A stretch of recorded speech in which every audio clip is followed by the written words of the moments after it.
పేరే సుందరం కంటి ముందే నందనం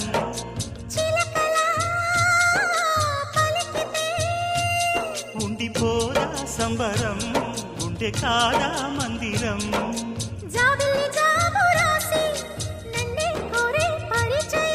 పున్నగ పూలు పూసే వన్నే చిన్నే రసమయం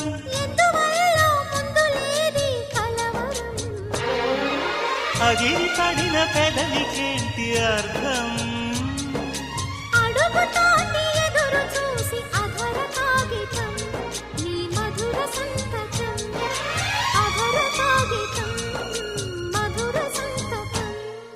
గుప్పెడు గుండెను తడితే దాని చప్పుడు పేరు సంగీతం